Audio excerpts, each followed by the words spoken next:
الحمد لله نحمده ونستعينه ونستغفره ونعوذ بالله من شرور أنفسنا وسيئات أعمالنا. من يهده الله فلا مضل له ومن يضلل فلا هادي له، وأشهد أن لا إله إلا الله وحده لا شريك له، وأشهد أن محمدا عبده ورسوله. يا أيها الذين آمنوا اتقوا الله حق تقاته ولا تموتن إلا وأنتم مسلمون. يا أيها الناس اتقوا ربكم الذي خلقكم من نفس واحدة وخلق منها زوجها وبث منهما رجالا كثيرا ونساء، واتقوا الله الذي تساءلون به والأرحام إن الله كان عليكم رقيبا. يا أيها الناس اتقوا ربكم الذي خلقكم من نفس واحدة وخلق منها زوجها وبث منهما رجالا كثيرا ونساء، واتقوا الله الذي تساءلون به والأرحام إن الله كان عليكم رقيبا. يا أيها الذين آمنوا اتقوا الله وقولوا قولا سديدا يصلح لكم أعمالكم ويغفر لكم ذنوبكم، ومن يطع الله ورسوله فقد فاز فوزا عظيما. اللهم صل على محمد وعلى آل محمد كما صليت على إبراهيم وعلى آل إبراهيم إنك حميد مجيد. اللهم بارك على محمد وعلى آل محمد كما باركت على إبراهيم وعلى آل إبراهيم إنك حميد مجيد. أما بعد، فإن أصدق الحديث كتاب الله، وخير الهدي هدي محمد صلى الله عليه وسلم، وشر الأمور محدثاتها، وكل محدثة بدعة، وكل بدعة ضلالة، وكل ضلالة في النار. أيها الإخوة المؤمنون، أيتها الأخوات المؤمنات، المتبادر إلى الذهن عند إطلاق الكلمة الهجرة هو هجرة النبي صلى الله عليه وسلم. بعد عن الهجرة أنواع، كهجرة الأولى إلى الحبشة عندما عاذ كفار قريش أصحاب النبي صلى الله عليه وسلم، وكهجرة القبائل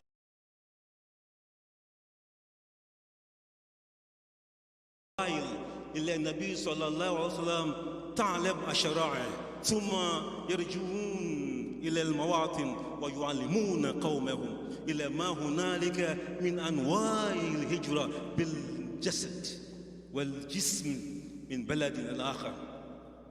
وبتتابع الأحداث منذ أن بزغ نور الهداية على البشرية نجد أن الهجرة كانت قدرا مقدورا من أقدار النبي، وبل أولى بل أصحاب النبي بل الأنبياء عليهم الصلاة والسلام.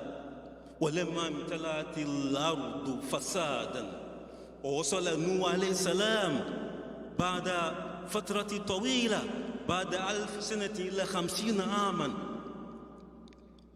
إلى مرات الحرب، إلى مرحلة الياس التي توادوها الآية الكريمة في قوله تعالى: ووحي إلى نوح أنه لن يؤمن من قومك إلا من قد آمن فلا تبتئس بما كانوا يفعلون. أغرق الله الأرض وبدأ نوح دعوته جديدة على أرض جديدة. وهكذا كانت هجرة نوح عليه السلام. وهجرة إسماعيل عليه السلام كانت قدرا ثابتا في حياة إبراهيم عليه السلام، وقال إني مهاجر إلى الله، وقال إني مهاجر إلى ربي إنه هو العزيز الحكيم. فقد كان يعبر الأماكن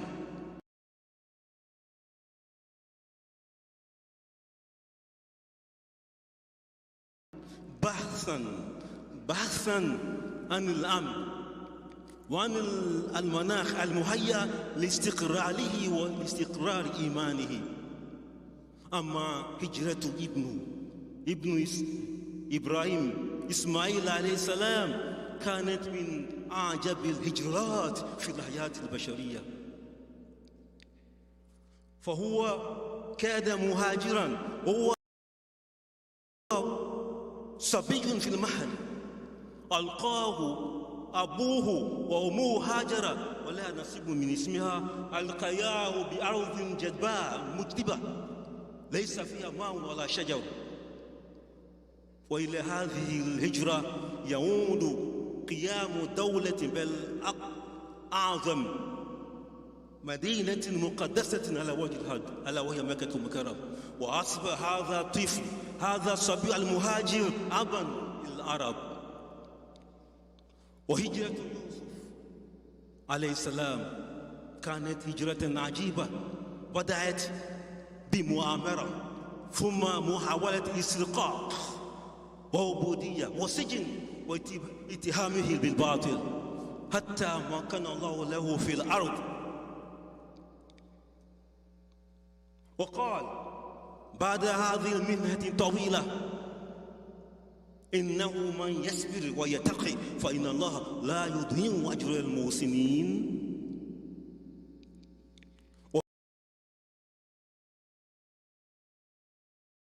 وهجرة موسى عليه السلام كانت معلما من معالم التاريخ. قال الله سبحانه وتعالى في شأنه وجاء رجل من أقصى المدينة يسعى قال يا موسى إن الملأ يأتمرون بك ليقتلوك فاخرج إني لك من الناصحين. فخرج منها خائفا يترقب فخرج منها خائفا يترقب قال رب نجني من القوم الظالمين. وكانت هجرة النبي أشرف المرسلين نبينا محمد صلى الله عليه وسلم من نوع آخر. هاجر المبشرين في الأرض ويصنع منهم بعون الله كتلة عقدية تاريخية تقود الحضارة الإسلامية وتنقذ الناس من أعماق الجاهلية إلى نور. Brothers and sisters, when you mention hijrah, just mention hijrah, and the first thing that comes to your mind is the hijrah of Rasul, the migration of Rasul from Mecca ila Medina, to Medina, that's Yathrib. Even though they have different forms of hijrah, like the first hijrah of the Sahaba, when they were subject to the ways of persecution, killing, murder, all forms of atrocities were rained on the Sahaba. The first hijrah was to Habasha. And then the hijrah of the tribes. They used to come to Rasul to seek knowledge. The knowledge that they gather, they go back to teach their people. This is also a form of hijrah. And when you ransack the pages, the annals of history of hijrah, of migration, you find that hijrah about the prophets of Allah subhanahu wa ta'ala were connected and tied tenaciously to da'wah. كانت تتصل بدعوة إسلامية لغايات أسمى. So we found that Allah subhanahu wa ta'ala, the first hijrah was undertaken by Nuh alayhi salam. When the whole world was immersed in polytheism, disobedience to Allah subhanahu wa ta'ala, after 950 years of invitation of the people to Islam, to Tawheed, he was rejected. So Allah subhanahu wa ta'ala drowned the whole earth, destroyed the entire earth. And then Nuh started his message from afresh. There was the hijrah of Nabiullah Ibrahim alayhi salam, when he has said that Inni muhajirun ila Rabbi innahu azizul hakim. I'm going to migrate to my Allah subhanahu wa ta'ala. He is the Almighty and most wise. And even the migration of his own son, that is amazing, wonderful, very astonishing indeed. He migrated when he was just a child, a baby. He was cast by his own father and mom onto an earth, lifeless, barren earth, no water, no food. But Allah subhanahu wa ta'ala took care of him. But he also remember the migration of Yusuf alayhi salam, which started first with conspiracy by his own people, own brothers. The plot, they were plotting, but Allah is the best of the planners. And then the slavery, and then the bondage, and then the accusation, the false accusation of Yusuf alayhi salam. And then at the end of it all, when he was successful, we looked around in retrospective and he said, "Innahu man yasbu yataqi fa inna Allah la yudhi'u ajra al-muhsinin." Anyone who remains patient, fears Allah subhanahu wa ta'ala, Allah will never cause the good works of good people to fail. He will never cause their action in vain. They shall be successful. The hijrah of Musa alayhi salam, how did it come? We all know when he was being plotted against. And that man, the wise man, inspired by Allah subhanahu wa ta'ala, came to Musa and said to him, "Musa, the people are plotting to kill you. Get out here. Get out of here. I'm just advising and admonishing you." So he left Masr and watching around. He was very anxious, looking around him what was going to happen. That was on his way to Midian. That was his hijrah.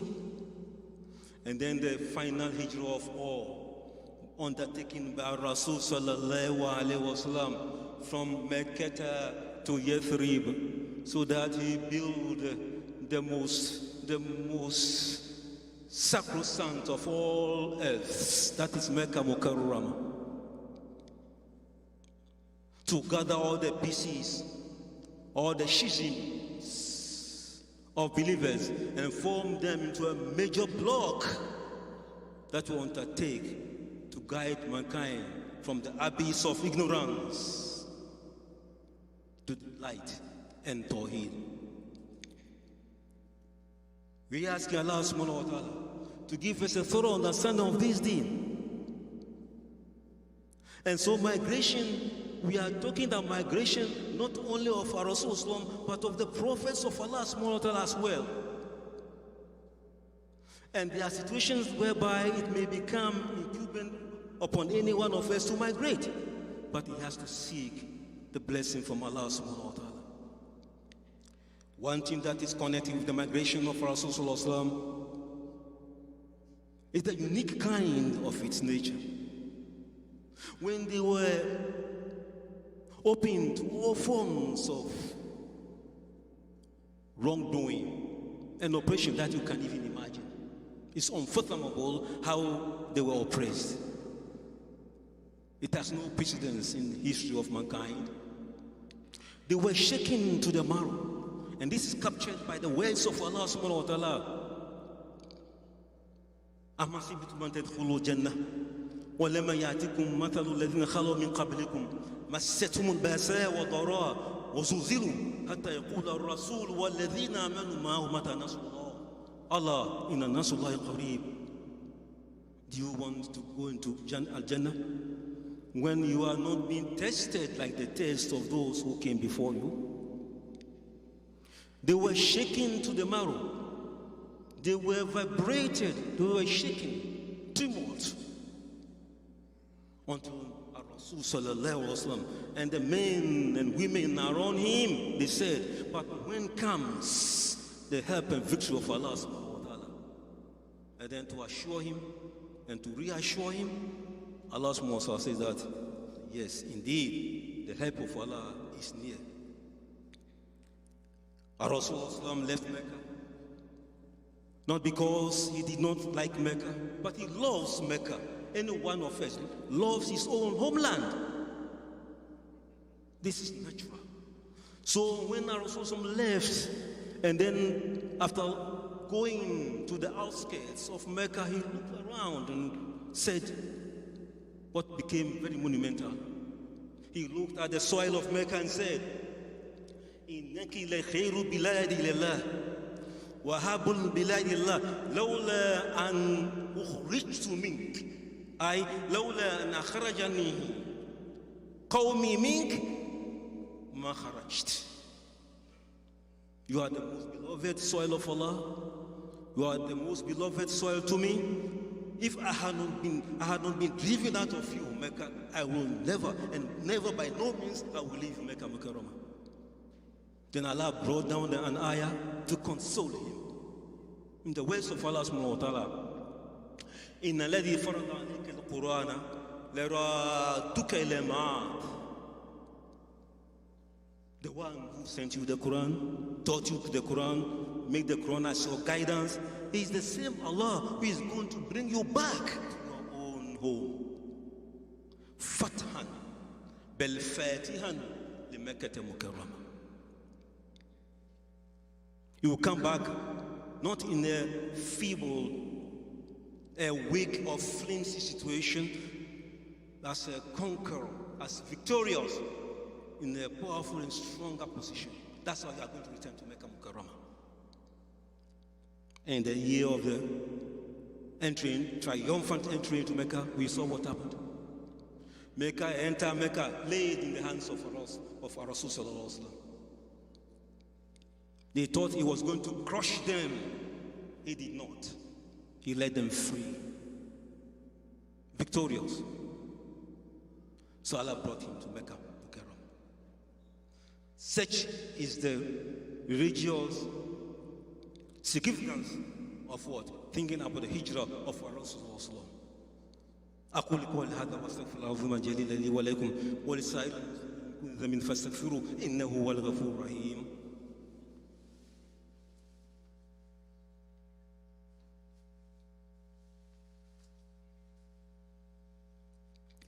الحمد لله الذي هدانا لهذا وما كنا لنهتدي لولا أن هدانا الله والصلاة والسلام على رسول الله وعلى آله وأصحابه ومن نهجهم بإحسان إلى يوم النشور. أيها الإخوة المؤمنون، إذا كان هذا ما أسلفنا آنفا يعتبر الهجرة بالجسد أو الجسم، فإن الهجرة بالقلب أعقد أنواع الهجرة. لماذا؟ لأنها تتضمن الفرار من العبودية لغير الله إلى العبودية لله سبحانه وتعالى على نهج رسول الله صلى الله عليه وسلم من خلال اجتناب محارمه والإقبال على الطاعات والقربات. يتجلى هذا المعنى فيما أخرجه البخاري من حديث عبد الله بن عمرو عن النبي صلى الله عليه وسلم قال: المهاجر من هجر ما نهى الله عنه.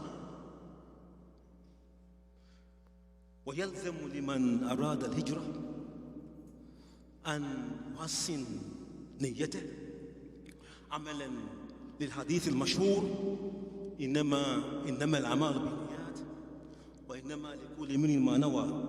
فمن كانت هجرته لله أو إلى الله ورسوله فهجرته إلى الله ورسوله، ومن كانت هجرته لدنيا يصيبها أو امرأة ينكحها فهجرته إلى ما هاجر إليه. We had said previously that hijrah undertaken by nearly all of humankind, including the prophets, the most notable was hijrah undertaken physically by movement and transportation of people from one place to another.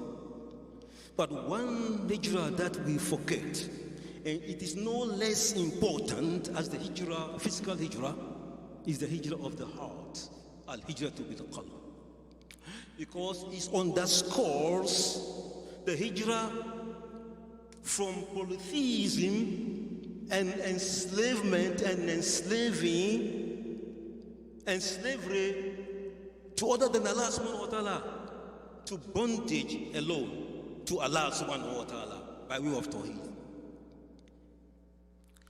as enshrined in the principles, the sunnah of Rasul sallallahu alaihi wasallam. according to the guidelines of abstaining from all prohibitions of Allah subhanahu wa ta'ala and embarking upon obedience to Allah subhanahu wa ta'ala and carrying out of all his commandments. The importance, the essence of this form of hijrah with the heart, if the heart, is evidenced by the words of Allah, our Rasul sallallahu alaihi wasallam, in the hadith. The migrant, the one who is worth to be called a migrant, is the one who migrates, leaves, departs from what Allah has made haram, that is illegal or unlawful. Therefore, anytime you find yourself that you go away, you abstain from, you shun, you discard anything that Allah subhanahu wa ta'ala has made forbidden unto you, you are migrating. With the intention, you are rewarded by Allah subhanahu wa ta'ala, because all actions are judged by the intentions. So if you forgo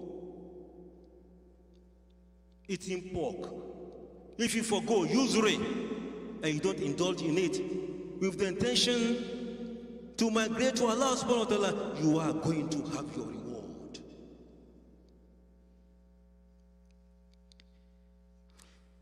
With this understanding, we are asking Allah subhanahu wa ta'ala to give us the capacity to migrate if we have to, not only to think of the physical aspect of migration, but also the spiritual aspect of migration also. One note that is more important also is that with hijrah,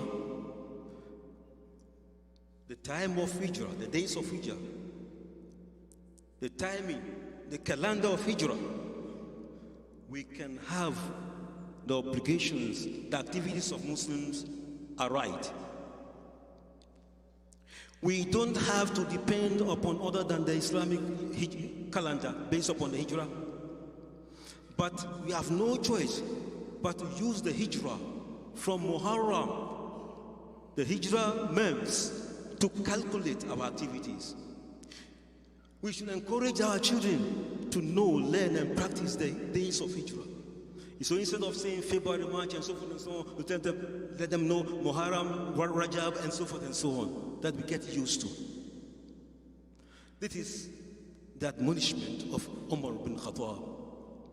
He said that, brothers and sisters, just imagine the hardships, the trials and tribulations that we went through. Let us set the days of hijrah as the marking point, the turning point, to calculate all our activities. If it is Ramadan, you don't say Ramadan comes in February or March. No, Ramadan comes in Ramadan. In Hajj, you don't say Hajj comes in August or July or June. No, Hajj comes in what? In Zulhijjah. This is what we should get used to. This is the essence why hijrah is so important. These are the lessons that we can draw from hijrah.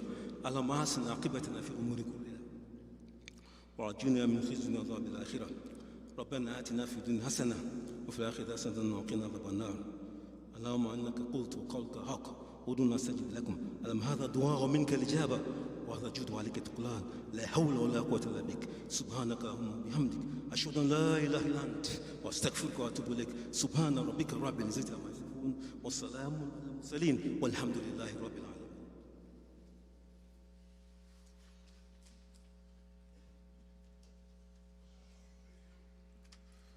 Allahu Akbar, Allahu Akbar. Ashhadu an la ilaha illallah. Ashhadu anna Muhammadan Rasulullah. Hayya ala salati, hayya ala al-falah. قد قامت الصلاة قد قامت الصلاة الله أكبر الله أكبر لا إله إلا الله.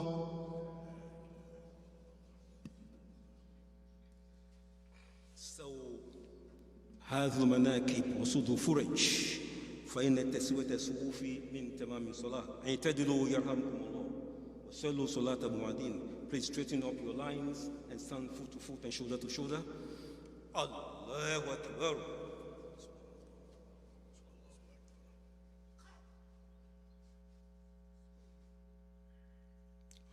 الحمد لله رب العالمين الرحمن الرحيم مالك يوم الدين إياك نعبد وإياك نستعين اهدنا الصراط المستقيم صراط الذين أنعمت عليهم غير المغضوب عليهم ولا الضالين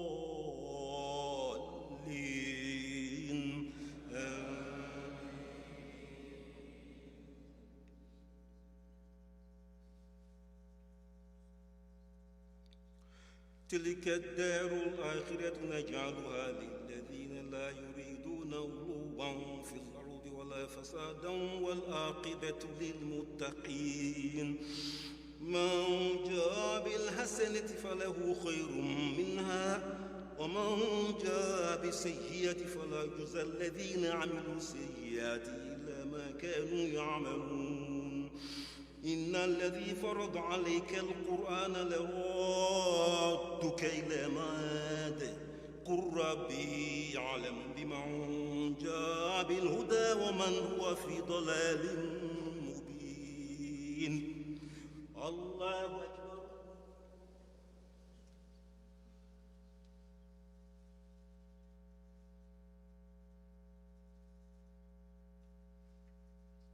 سمع الله لمن حمده.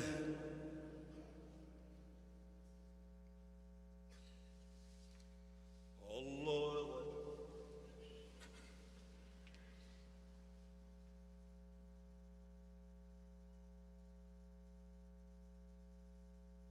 الله أكبر.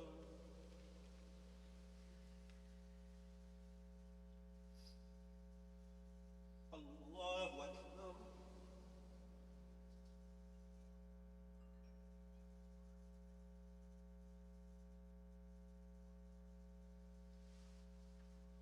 الله أكبر.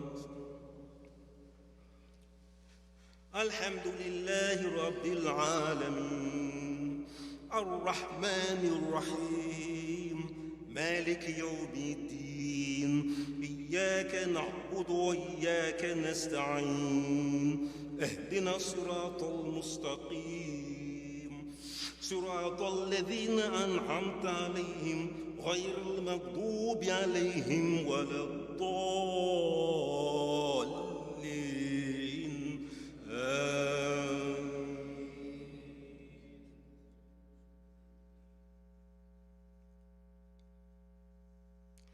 قل هو الله أحد الله الصمد لم يلد ولم يولد ولم يكن له كفوا أحد. الله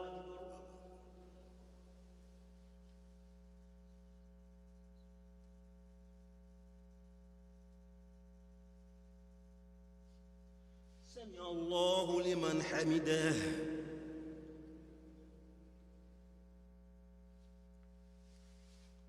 الله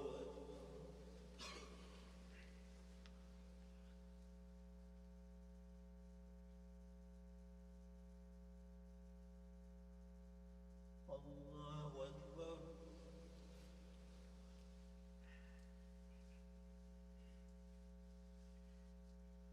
الله أكبر.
Assalamu alaikum rahmatullahi wa barakatuh.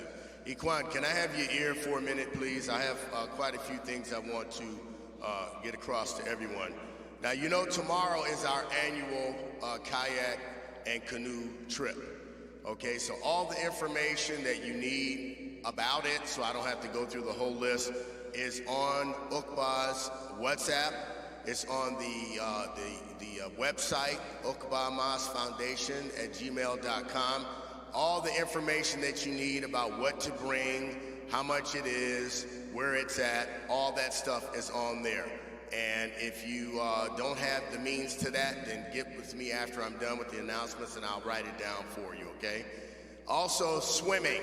We had a absolute fabulous time Wednesday with all the men and boys at Warrensville Heights Rec Center, and I would like to encourage more of us to show up from 6 to 8 o'clock at Warrensville Heights Rec. It was absolutely fabulous, and we did this for the Muslims only. Also, Tafsir class is tonight after Maghrib, and the fiqh class Sunday is after Maghrib as well, okay? And then Quran class every Monday and Wednesday after Maghrib, inshallah. And there was an announcement given to me that you need to know about. This message is for the brothers. There is bags of clothes that were left after the itikaf, and if they're not removed from the library by Maghrib today, they're gonna be disposed of. So if you had anything that you left, if I were you, I would definitely find out if it's yours or not, because they're gonna discard it, okay? And this is something that we can't do. We can't house stuff for you like that, okay? Let's see here. And that's pretty much about it. Let's see here, message for youth. Here we go, a message for the youth as well. Scooters, bikes, balls, toys continue to be thrown around across the masjid parking lot. So youngsters, we want you to come. This is where we want you to be. But you have to make sure you don't have all your stuff strode around. It could be a hazard for one of our elders here. Someone can hurt themselves. So make sure you put all your stuff away when you're done playing with it. And we had more than a 50% reduction of donations from last week, okay? Remember I told you about the donations, Ikhwan? It's a lot of us in here. I have no idea how the donations are going down. We should have the donations going up, because this is your masjid. And there's Abdullah Jordan in the back with all the electronic stuff for those of you that have debit cards and what have you. Let's take care of what is ours. I don't understand it. I mean, you know, we spend money on all kinds of stuff, and this is our masjid and we're down 50%. It's just not acceptable. So please, let's fix this and let's do right and get the blessings from Allah. Okay. Someone said that there was someone that wanted to take Shahada. That's you? I see you've been around the right people, so they talk to you about everything, huh? Okay, well, the one thing that's beautiful about this, first of all, is that you accept Allah. That's the main thing, you know. Allah is being your creator, your Lord, and the only one that is deserving of worship. There's no one. And all of those that came from Abraham all the way down to now were all servants of Allah. So what I'm going to do is I'm going to say it to you in Arabic, and then we'll do it in English, okay? Ashhadu an la ilaha illa Allah wa ashhadu anna Muhammad Rasulullah. I bear witness that there is nothing that there is nothing and there is no one and there's no one that has the right to be worshipped except Allah. And I bear witness that Muhammad is his servant, his messenger, and the seal of the prophets. Allahu Akbar. Allah